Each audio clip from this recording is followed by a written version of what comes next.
만왕의 왕 내 주께서 왜 고초당했나. 이 벌레 같은 날 위해 그 보혈을 흘렸네. 십자가 내가 처음 볼 때에 나의 맘의 큰 고통 사라져.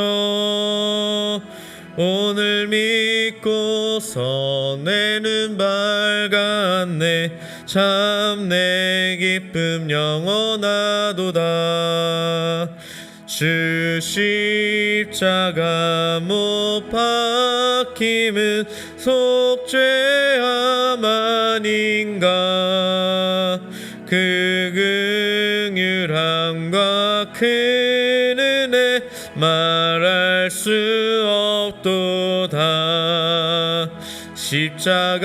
십자가 내가 처음 볼 때에 나의 맘의 큰 고통 사라져. 오늘 믿고서 내 눈 밝았네. 참 내 기쁨 영원하도다. 늘 울어도 그 큰 은혜 다 갚을 수 없네. 나 주님께 몸 바쳐서 주의 일 힘쓰리. 십자가 내가 처음 볼 때에 나의 맘의 큰 고통 사라져. 오늘 믿고서 내 눈 밝았네. 참 내 기쁨 영원하도다. 주 십자가 못 박힘은 주 십자가 못 박힘은 속죄함 아닌가. 그 긍휼함과 큰 은혜 말할 수 없도다. 십자가 내가 처음 볼 때에 나의 맘의 큰 고통 사라져. 오늘 믿고서 내 눈 밝았네. 참 내 기쁨 영원하도다. 늘 울어도 그 큰 은혜 다 갚을 수 없네. 나 주님께 몸 바쳐서 주의 일 힘쓰리. 십자가 내가 처음 볼 때에 나의 맘의 큰 고통 사라져. 오늘 믿고서 내 눈 밝았네. 참 내 기쁨 영원하도다. 아멘. 주의 음성을 내가 들으니 찬양 하나님께 올려드리겠습니다.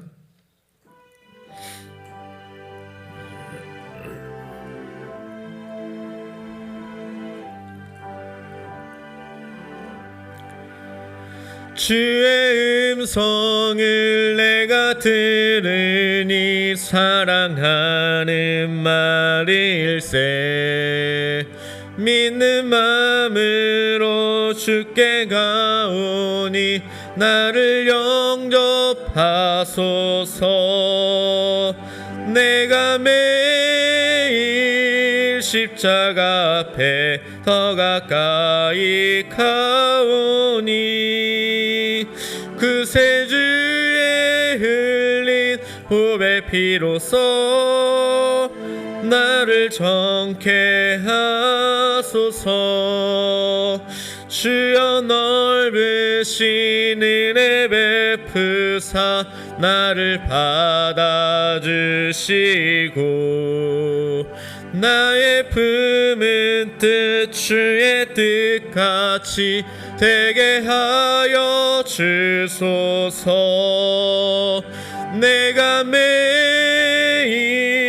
십자가 앞에 더 가까이 가오니 그새 주의 흘린 보배 피로써 나를 정케 하소서. 주의 보좌로 나갈 때에 어찌하니 기쁠까.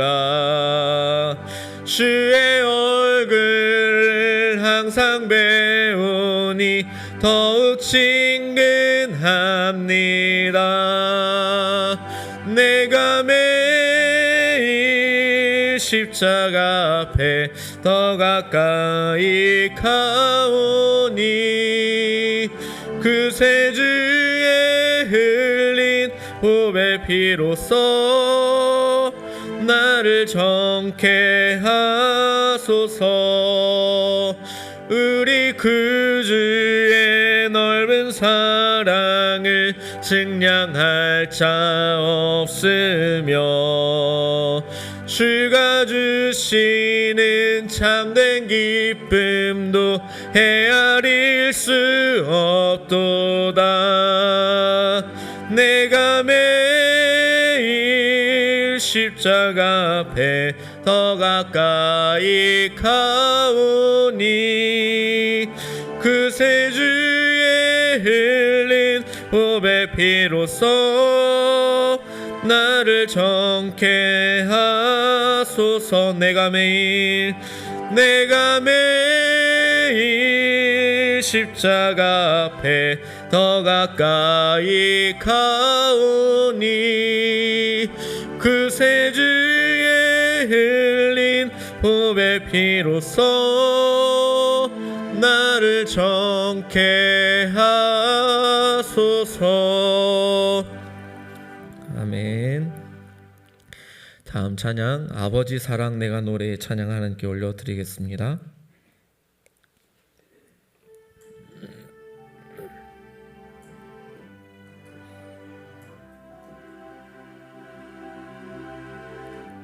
아버지 사랑 내가 노래해. 아버지 사랑 내가 노래해. 아버지 은혜 내가 노래해. 그 사랑 변함없으신 거짓 없으신 성실하신 그 사랑. 상한 갈 때 꺾지 않으시는 상한 갈 때 꺾지 않으시는 꺼져가는 등불 끄지 않는 그 사랑 변함없으신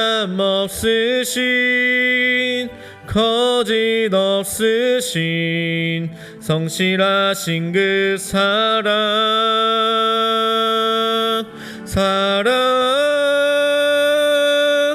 그 사랑 날 위해 죽으신 날 위해 다시 사신 예수 그리스도 다시 오실 그 사랑. 죽음도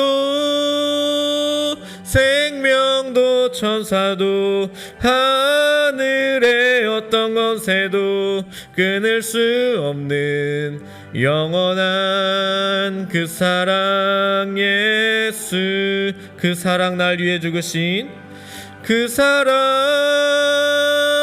날 위해 죽으신 날 위해 다시 사신 예수 그리스도 다시 오실 그 사랑. 죽음도 생명도 천사도 하늘의 어떤 권세도 끊을 수 없는 영원한 그 사랑 예수. 우리 다 함께 마지막 찬양으로 십자가 그 사랑 멀리 떠나서 이 찬양을 하나님께 올려드리겠습니다.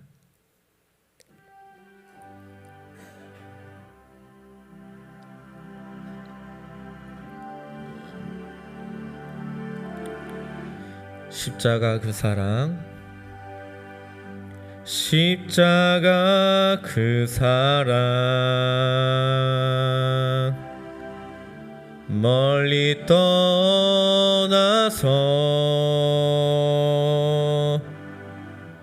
무너진 나의 삶 속에 잊혀진 주네, 돌 같은 내 마음 어루만지사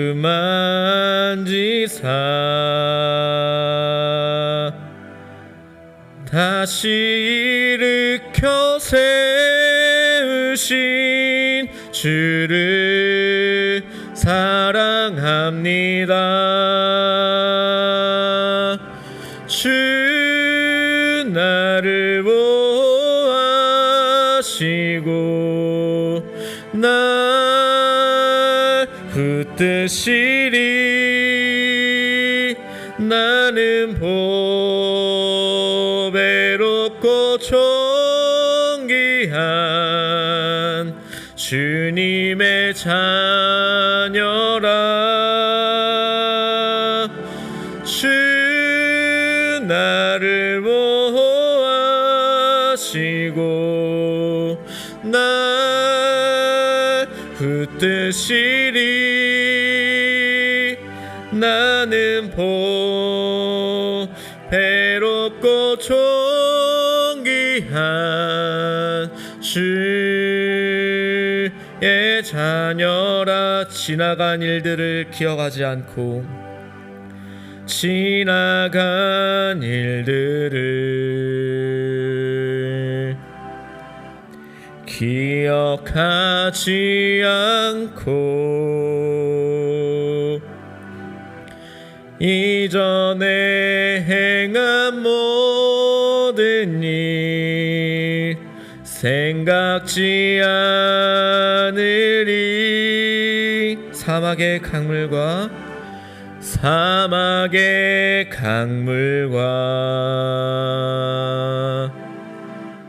길을 내시는 주, 내 안에 새 일 행하실 주만 바라보리라. 주 너를 보호하시고 주 너를 보호하시고 널 붙드시리. 너는 보배롭고 존귀한 주님의 자녀라. 주 너를 보호하시고 주 너를 보호하시고 널 붙드시리. 너는 보배롭고 존귀한 주의 자녀라.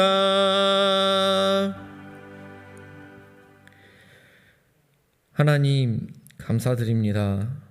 이렇게 종려주일을 앞둔 사술절 기간에 하나님 앞에 모여 주의 백성들이 함께 예배로 영광 올려드릴 수 있게 하심에 감사를 드립니다.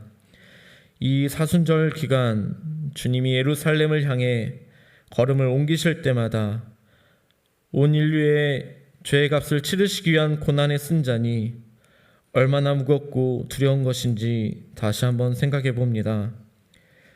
주님이 아니면 우리는 죄의 문제를 해결할 수도 없고 영원토록 하나님께 나아가지 못한 채 비참한 인생을 살아가야 했지만 우리 주님이 십자가를 지심으로 우리가 영원한 소망을 가진 자들이 되었음에 참으로 감사를 드립니다.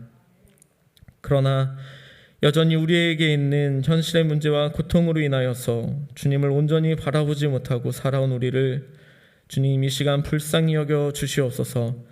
이 시간 우리에게 주시는 하나님의 말씀을 통하여서 하나님의 은혜와 사랑이 어떠한 것인지 다시 한번 깨닫고 힘을 얻어서 이 땅에서 담대하게 믿음으로 살아갈 수 있는 자들이 될 수 있도록 주님 도와주시옵소서. 감사드립니다. 이 모든 말씀 우리 주 예수 그리스도의 이름으로 기도드립니다. 아멘.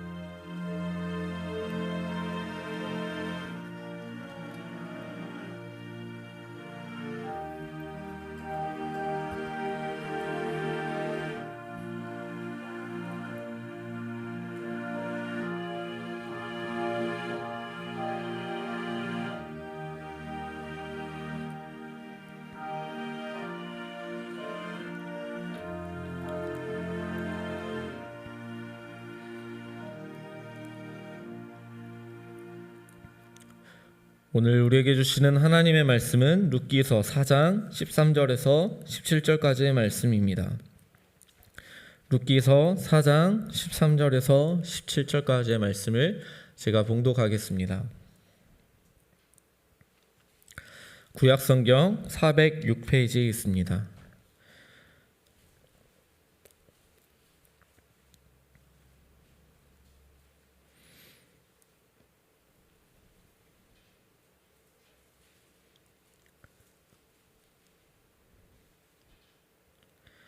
이에 보아스가 룻을 맞이하여 아내로 삼고 그에게 들어갔더니 여호와께서 그에게 임신하게 하심으로 그가 아들을 낳은지라.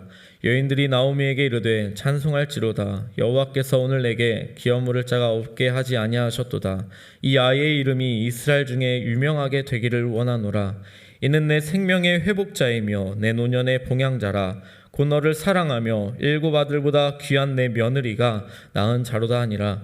나오미가 아기를 받아 품에 품고 그의 양육자가 되니 그의 이웃 여인들이 그에게 이름을 지어주되 나오미에게 아들이 태어났다 하여 그의 이름을 오벳이라 하였는데 그는 다윗의 아버지인 이새의 아버지였더라. 아멘. 오늘 말씀의 제목은 가문의 영광입니다. 어느덧 룻기서 1장 말씀부터 오늘에 이르기까지 4장 말씀을 전하게 되었습니다. 이 룻기서의 말씀은 영적으로 어두운 사사시대임에도 불구하고 하나님의 말씀을 붙들고 살았던 사람들의 이야기라고 했었습니다. 그 가운데 오늘 4장의 말씀은 보아스가 룻을 위해 수고하고 헌신하는 말씀의 내용이 담겨져 있고 결국에는 아름다운 가정을 이루게 된다는 내용이 담겨져 있습니다. 본문 말씀에 살펴보기에 앞서 3장 말씀을 잠시 되짚어 본다면 나오미는 룻을 위한 계획을 세웠고 룻은 나오미의 그 계획에 순종하여 밤에 보아스를 찾아갔다고 했습니다. 보아스는 갑자기 밤에 찾아온 룻에게 자신을 놀래켰기 때문에 야단치거나 혼내고 무안을 준 것이 아니라 얼마나 다급한 마음이었으면 이 밤에 나를 찾아왔을까 하는 마음으로 룻을 칭찬해 주었고 위로해 주었고 그리고 하나님의 말씀의 법에 따라서 자신이 기업 물을 자가 아직 두 번째니까 첫 번째 사람에게 먼저 물어보고 그가 안 한다고 하면 내가 기업을 물러주겠다라고 대답하였습니다.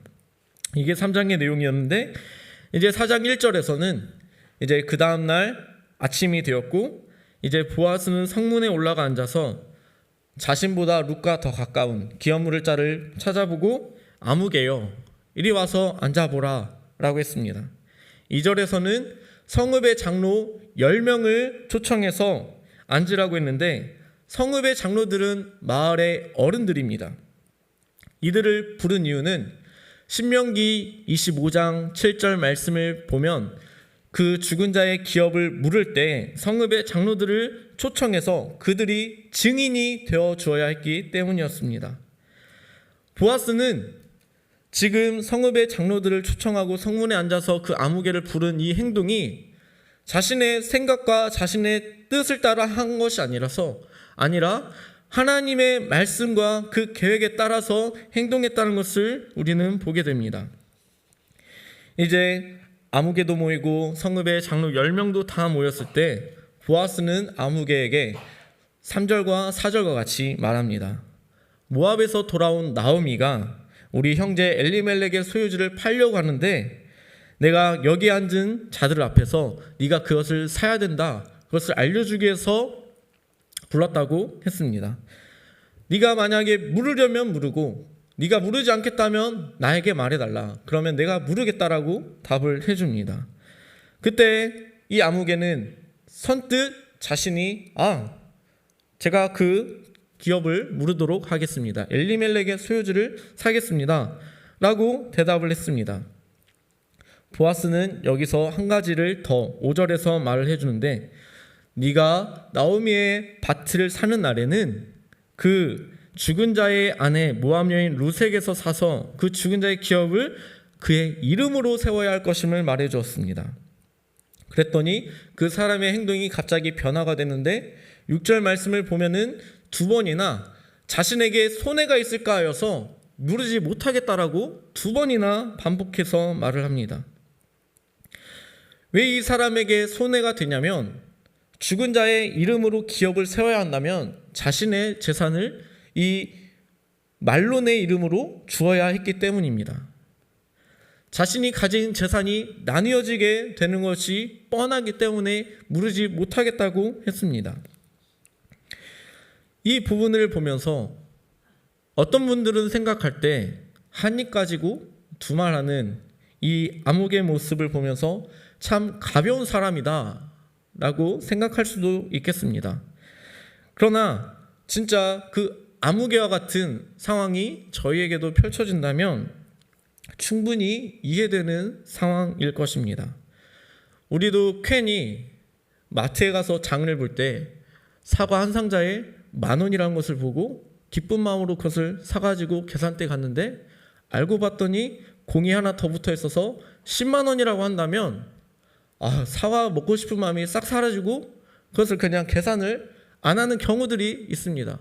저희들도 갑자기 상황에 따라서 행동이 변하는 경우들이 있습니다. 마찬가지로 이 아무개도 룻이 친척이라고는 하지만 이 룻은 이방 여자였고 자신과는 피 한 방울도 섞이지 않은 사람이었기 때문에 그 사람이 갑자기 자신에게 와서 자신의 재산을 나눠달라고 했을 때 이 아무개는 쉽게 그것을 허락하지 못했던 것입니다. 우리가 지금 4장 1절에서 6절까지의 말씀을 보았을 때 보아스의 행동은 앞서 말한 대로 신명기 25장에 기록된 하나님의 말씀에 따라서 행동한 것이었습니다. 그런데 사실 이 보아스가 한 행동들은 보아스가 할 일이 아니라 그 죽은 자의 아내인 룻이 직접 행해야 할 행동이었습니다. 룻이 기업 물을 자를 찾아가서 기업을 물을 것인지 아닌지 먼저 물어봐야 되고, 만약에 물으지 않겠다고 하면 그 성읍의 장로들을 초청해서 룻이 이 사람이 물으지 않겠다라고 했습니다 라고 해서 이 사람에게 수치를 안겨주는 그런 행동을 룻이 해야 되는데, 룻이 부탁한 것도 아닌데 보아스가 자신이 스스로 수고한 것이었습니다. 보아스는 자신이 굳이 하지 않아도 될 일을 행한 것이었고, 룻의 기업을 자신이 무르게 되면 자기에게 손해가 되는 일임에도 불구하고 앞장서서 수고했다는 것을 보면 보아스는 참 대단한, 믿음이 대단한 사람인 것을 우리는 보게 됩니다. 이 모습을 룻이 보았을 때 얼마나 감사한 일이었을까요? 룻은 모압에서 베들레헴으로 온 사람이었고, 그래서 기업 물을 자를 누군지도 제대로 알지는 못하고 성읍의 장로들을 본인이 직접 초청해야 된다는 것은 너무나도 부담스러운 일이었을 것입니다.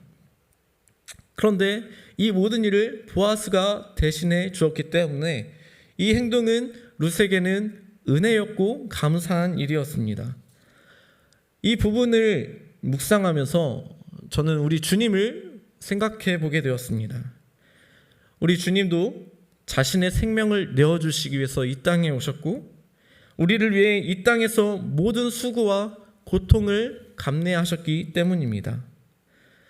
아마 룻은 자신을 대신해서 수고해주는 보아스에게 정말 감사한 마음이었을 것인데, 이렇게 누군가가 나를 대신해서 수고해 주어도 너무나도 감사한 마음을 가질 텐데, 저와 여러분은 부담되는 정도의 일이 아니라 영원히 고통받아야 될 그 죄의 무거운 짐을 우리 주님이 대신 죄의 값을 치러주심으로 우리를 해방시켜 주셨고 영원한 생명을 우리도록 얻게 하셨습니다. 주님의 수고와 주님이 당하신 그 고통으로 인해 우리는 자유함을 얻은 자들이기 때문에 저와 여러분은 남은 삶을 평생토록 주님께 감사하는 마음을 가지고 주를 위해 살아간 자들이 되어야 합니다. 다시 말씀으로 돌아와서 그 아무개는 6절에서 2번이나 자신은 그 기업을 무르지 못하겠다고 했습니다. 그리고 7절에서는 어떤 것을 무르거나 교환하는 일을 확정하기 위해서 신을 벗어주었다고 했는데 지금은 어떤 일을 확정하기 위해서는 도장을 찍거나 사인 같은 것을 합니다. 그런데 이 당시에는 신을 벗어서 이웃에게 주었다고 했습니다. 자신이 무르지 못하겠다는 말과 함께 보아스 당신이 무르시오 라고 하면서 신을 벗어 주었습니다. 사실 이 부분에서도 사사시대의 특징이 나와 있습니다.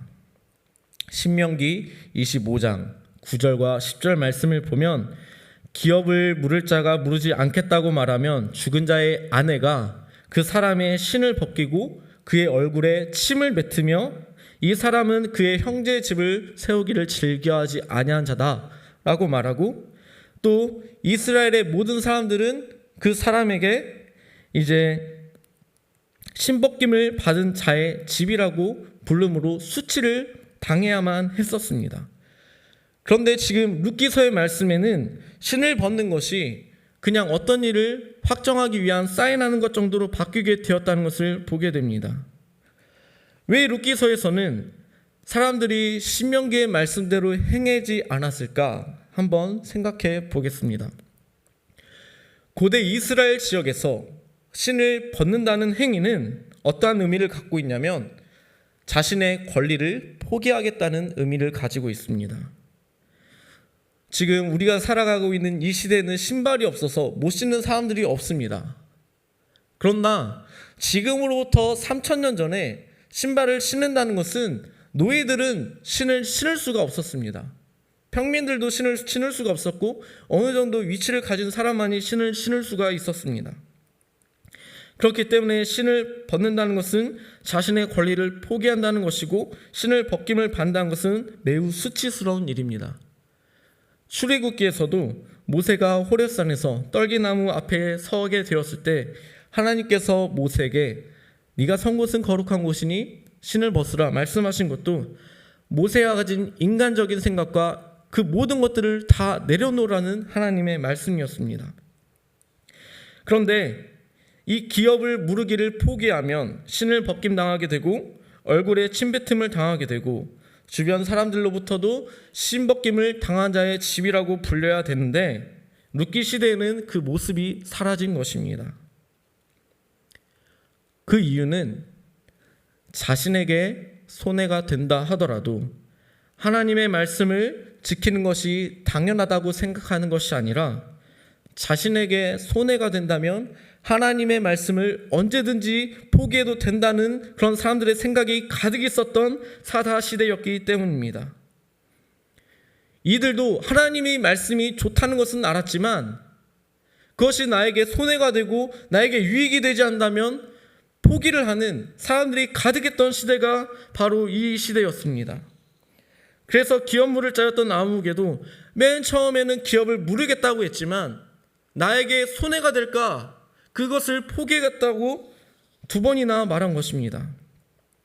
사실 이 당시뿐만 아니라 현재도 많은 사람들이 하나님의 말씀이 좋고 따르면 좋은 것임은 알고는 있지만 정작 그 말씀이 나에게 손해가 된다면 슬그머니 하나님의 말씀을 포기해버리는 경우들이 참 많이 있습니다.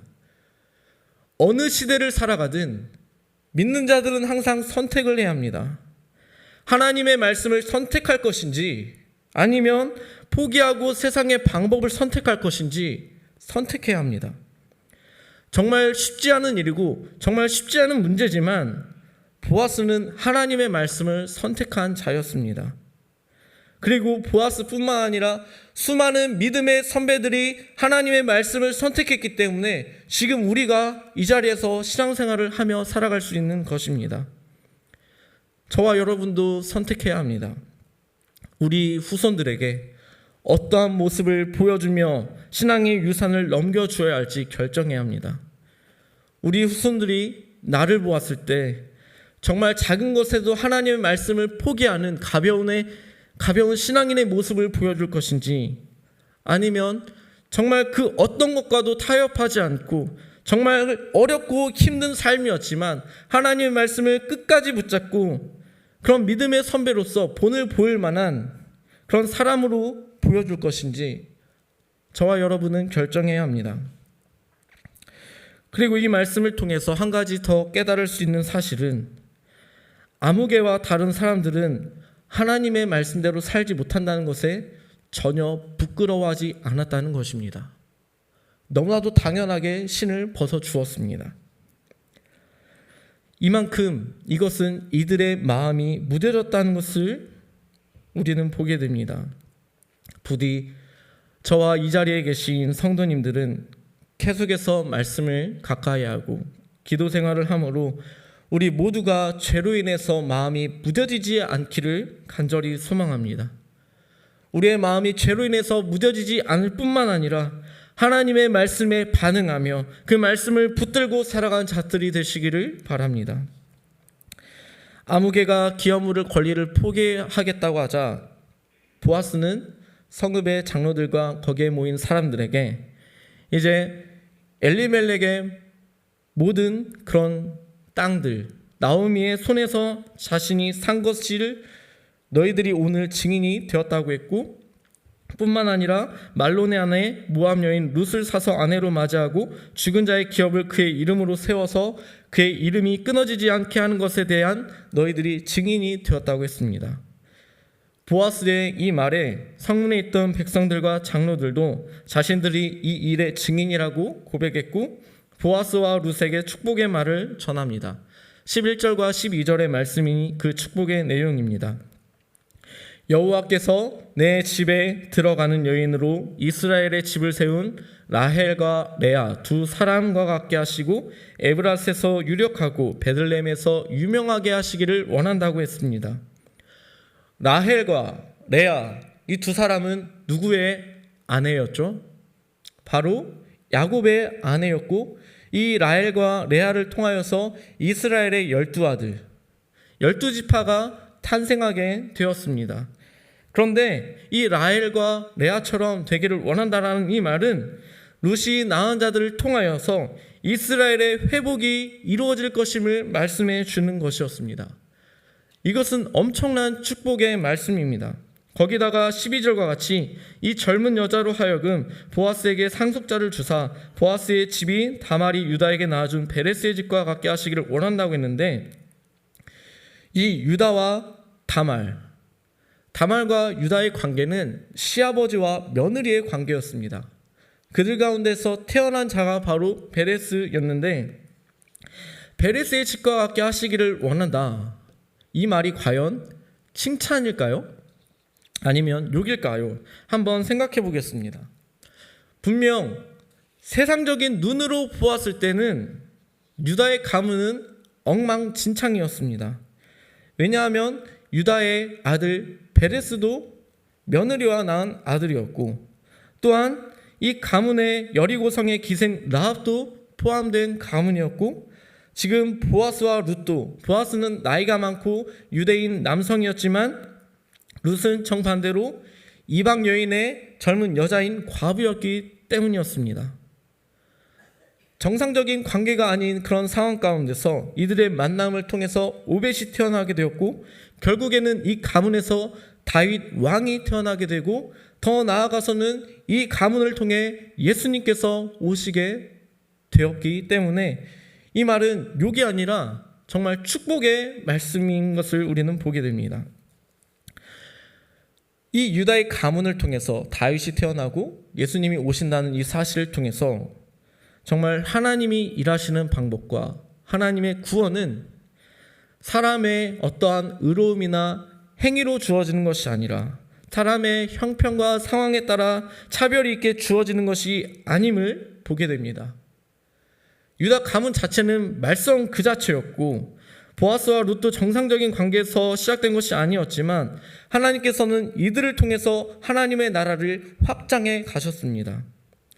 13절에서는 이제 보아스가 룻을 맞이하여 아들을 낳았는데 이에 여인들이 14절에서 나오미에게 찬송할지로다 라고 하며 여호와께서 오늘 내게 기업 물을 자가 없게 하지 아니하셨도다 라고 했습니다. 그리고 룻에 대해서 내 생명의 회복자이며 내 노년의 봉양자이고 7 아들보다 더 귀한 며느리라고 했습니다. 즉 나오미에게 있어 룻은 생명의 회복자였고 노년의 봉양자였습니다. 심지어 어느 정도였냐면 7 아들보다도 더 귀한 며느리가 바로 룻이라고 했습니다. 이때 당시에 아들과 딸의 차이는 엄청난 차이였습니다. 농업과 목축이 중심이 되는 사회였기 때문에 남성이 중심이 될 수밖에 없었고 딸이 아무리 잘한다 하더라도 아들의 위치를 대신할 수 없었던 시대였습니다. 그런데 사람들이 룻은 이방 여인임에도 불구하고 아들보다 더 낫다고 했고 그 아들 한 명이 아니라 7명의 아들보다 더 귀하다고 했습니다.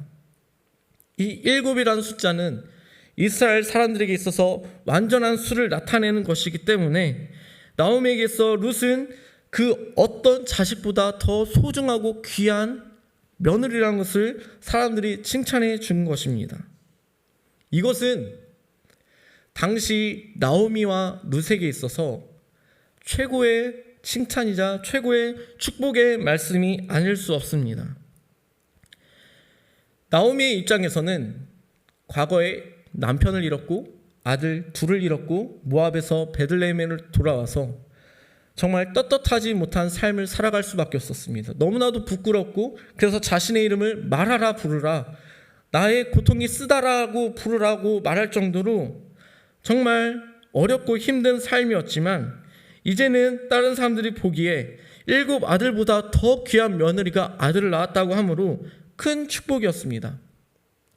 룻의 입장에서 생각해 보았을 때는 룻은 이방 여인으로서 과부로서 이 유대인 공동체에 속하기가 참으로 어렵고 힘들었을 것입니다. 그런데 이 과부고 이방 사람이고 그런 사람이 7 아들보다도 더 소중한 며느리가 되었다는 이 말은 룻이 들을 수 있는 최고의 말씀 중에 최고의 말씀이었습니다. 결국 이 말씀을 통해서 하나님께서는 룻과 나오미의 삶을 완벽하게 완전하게 회복시켜 주셨음을 보게 됩니다. 나오미와 룻의 삶이 이전까지는 상실감과 고통 속에 방황하는 삶이었다면 하나님께서는 기업 물을 자를 만나게 하심으로 그들에게 은혜를 베푸셨고 무너진 삶을 회복시켜 주셨습니다. 하나님은 룻과 나오미의 삶을 회복시켜 주셨을 뿐만 아니라 여기에 계신 저와 여러분의 삶도 완벽하게 회복시켜 주셨습니다. 죄와 사망의 법에서 해방시켜 주셨고 저와 여러분은 이제 하늘의 시민권을 가진 자들로서 하늘에 대한 소망을 가지고 살아간 자들이 되었습니다. 그리고 아들이 태어났다는 것으로 이 룻기서의 말씀이 끝날 수도 있는데 18절과 22절에서는 갑자기 족보의 이야기가 나오고 룻기의 말씀이 끝나게 됩니다. 이 족보를 보면 베레스는 유다와 며느리 다말 사이에서 태어난 자였고 베레스는 헤스론을 낳았다고 합니다. 이 헤스론은 창세기 46장 12절에 나오는 사람인데 이 사람은 이제 야곱의 가족이 애굽으로 이동하게 되었을 때 함께 있었던 그 사람이 바로 헤스론이었고 헤스론은 람을 낳았고 람은 암미나답을 낳았다고 했는데 암미나답은 출애굽기 6장 23절을 보면 아론의 장인으로 소개되어 있습니다. 계속해서 이 아론의 장인으로서 암미나답에게까지 신앙의 유산이 계속해서 이어져 왔음을 보게 되었고 암미나답은 나손을 낳았고 나아손은 살몬을 낳았고 살몬은 보아스를 낳았다고 했습니다. 마태복음 1장 5절을 보면 예수님의 족보 가운데 살몬은 라합에게서 보아스를 낳았다고 했습니다. 결국 이 족보를 통해서 알 수 있는 사실은 이 유다의 가문 자체가 며느리 다말과 그 관계를 맺은 속에서 자식이 태어났고, 기생 라합에게서 보아스의 그 가문이 태어나게 되었고, 이 보아스와 룻을 통해서는 이제 다윗의 할아버지인 오벳이 태어나게 되었다는 것을 보여주기 위함입니다. 그래서 이 족보를 통해서 말해주고 싶은 것은 다윗의 가문이 세상의 사람들로 볼 때는 문제도 많고 부족한 사람들이 참 많이 있다는 것을 우리에게 보여주고 있습니다. 그러나 그러한 가운데서 하나님의 말씀을 붙들고 믿음을 가지고 살았을 때 하나님께서는 이 가문을 영광의 가문이 되게 하셨음을 우리는 보게 됩니다. 이들 가운데 태어난 다윗은 사사시대라는 그런 혼돈한 시대 가운데서 말씀을 붙잡고 살아났던 사람들의 가문에서 태어났다는 것과, 사울로 인해서 이스라엘이란 나라의 위기가 찾아오게 되었지만 하나님의 마음에 합한 다윗을 통해서 이스라엘은 회복을 누릴 뿐만 아니라 전성기를 맞이하게 되었었습니다. 과연 누가 이 보아스와 룻의 가문에서 왕족이 태어나게 되었을까 생각을 할 수 있었을까요? 한번 생각해 보시기 바랍니다. 나오미나 보아스나 룻이나 자신의 가문에서 왕족이 태어날 것이라는 생각은 단 1도 하지 못했을 것입니다. 그런데 사실 유다 가문이 왕족이 될 것이라는 이 말씀은 야곱의 유언에서부터 시작이 되어집니다. 창세기 49장 10절 말씀을 보면, 규가 유다를 떠나지 아니하며 통치자의 지팡이가 그 발 사이에서 떠나지 아니하기를 실로가 오시기까지 이르니 그에게 모든 백성이 복종하리로다 라고 야곱이 유다에게 유언을 했던 말씀이었습니다. 즉 야곱의 유언은 이때 룻이 있었던 시대로부터 약 600년 700년 전에 있었던 야곱의 유언이었지만 이제 보아스의 가문을 통해서 다윗에게 이어지게 된 것입니다. 정말 길고 긴 그런 시간이었지만 하나님께서는 그 말씀을 단 한 번도 잊지 않으시고 유다의 가문을 통해서 이스라엘을 회복시키시고 이스라엘을 통해 하나님의 뜻을 이루고자 하셨습니다. 유다의 가문에 있었던 사람들을 보면 참 부족하고 문제도 많이 있었지만 그럼에도 불구하고 그러한 환경과 상황에 하나님은 구애받지 않으시고 하나님의 뜻을 이루시는 분이심을 저와 여러분은 믿으며 살아가야 합니다. 그리고 마지막으로 이들 가문의 가장 영광스러운 일은 이 가문을 통하여서 예수 그리스도가 오셨다는 것입니다. 말씀을 정리하겠습니다. 룻기의 말씀은 기업을 무르는 그런 하나님의 법을 통해서 나오미와 룻의 삶이 완전히 회복되어졌다는 것입니다. 이 회복에는 보아스의 자기를 희생하는 그런 사랑이 있었는데 룻이 해야 할 일을 자신이 아침부터 손해보면서 기업 무르겠다는 것을 하나님의 말씀의 법에 따라 행했다고 했습니다. 다른 사람은 그것이 손해가 될까봐 하나님의 법을 따라하지 않았지만 보아스는 자신에게 손해가 된다 하더라도 하나님의 말씀을 따라 행했습니다.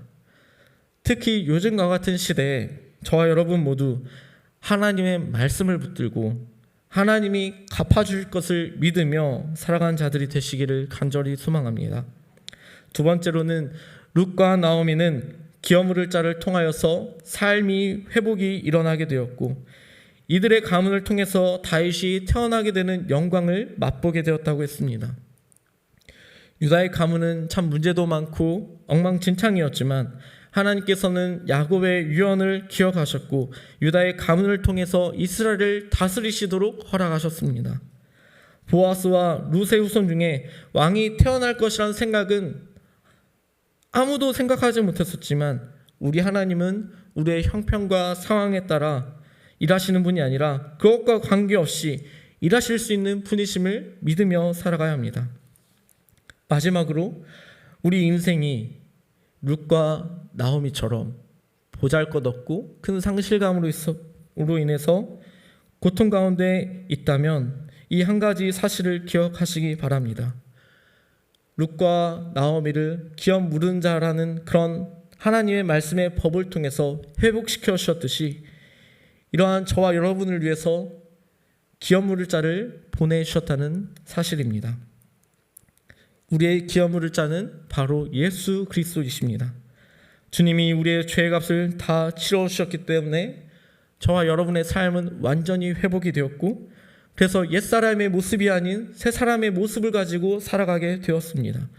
더 나아가 우리는 새 사람이 되었을 뿐만 아니라 하나님의 나라를 기업으로 이어받을 자가 되었습니다. 이것을 기억하며 살아가야 합니다. 로마서 8장 31절 말씀을 읽고 마치도록 하겠습니다.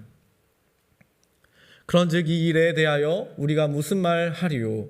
만일 하나님이 우리를 위하시면 누가 우리를 대적하리요? 라고 말씀해 주셨습니다. 세상 그 어떤 것이 우리를 방해하고 대적한다 하더라도 하나님이 우리와 함께 하시면, 하나님이 우리를 위하시면 그 무엇도 우리를 대적할 수 없습니다. 하나님이 우리와 함께 하심을 믿고 그분이 우리에게 세상을 이길 힘을 주신다는 것을 기억하고 살아가겠다고 다짐하고 결단하고 돌아가는 이 예배 시간이 되시기를 바랍니다. 그래서 우리에게 어떠한 어려움이 있다 하더라도 당당하게 살아가고, 우리가 실패를 해도 두렵지 않을 수 있는 것은 저와 여러분에게는 영원한 생명이 있고 하늘의 소망이 있기 때문입니다. 이 시간 십자가 그 사랑 찬양 하나님께 올려드리고, 오늘 말씀을 통해 주신 그 말씀을 우리가 다짐하고 결단하는 시간을 갖도록 하겠습니다.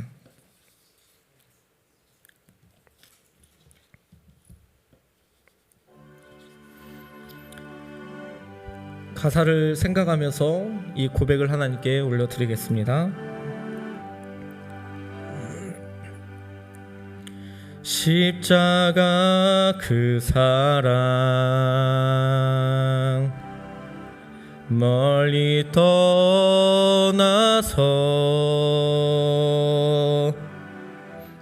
무너진 나의 삶 속에 잊혀진 주 은혜, 돌 같은 내 마음 어루만지사 다시 일으켜 세우신, 다시 일으켜 세우신 주를 사랑합니다. 주 나를 보호하시고, 주 나를 보호하시고 날 붙드시리. 나는 배롭고 존귀한 주님의 자녀라. 주 나를 보호하시고, 주 나를 보호하시고 날 붙드시리. 나는 배롭고 존귀한 주의 자녀라. 주 나를 보호하시고, 주 나를 보호하시고 날 붙드시리. 나는 배롭고 존귀한 주의 자녀라. 주의 자녀라. 이 시간 주신 말씀을 생각하면서 함께 기도하겠습니다. 오늘 말씀을 통하여서 하나님께서 우리에게 주신 말씀은 룻과 나오미의 삶을 보아스를 통해 회복시켜 주신 그 하나님께서 저와 여러분의 삶을 그리스도를 통해 회복시켜 주심에 감사하며 그 크신 은혜와 사랑을 받은 자들로서 내 삶에 비록 손해가 된다 하더라도 영원하신 하나님의 말씀을 붙들고 신실하신 그 약속의 말씀을 붙들고 살아가는 자가 되게 달라고 간절한 마음으로 주여 한 번으로 듣고 기도하도록 하겠습니다. 주여,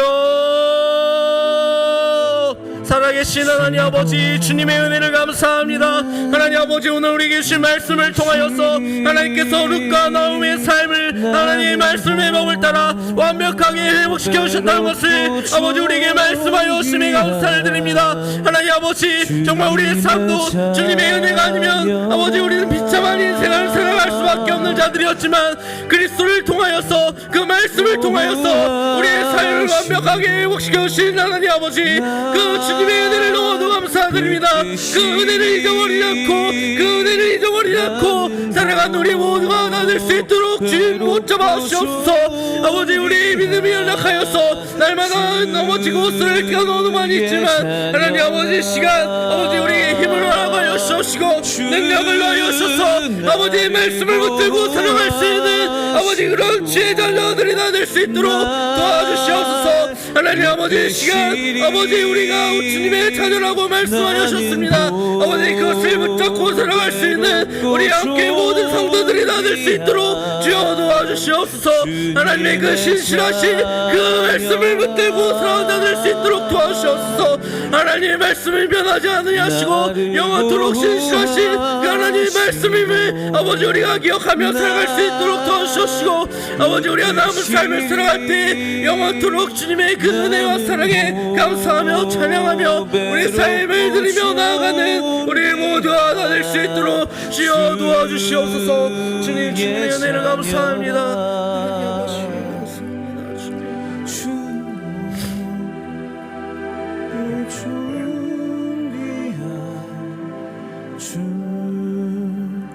주의 자녀라.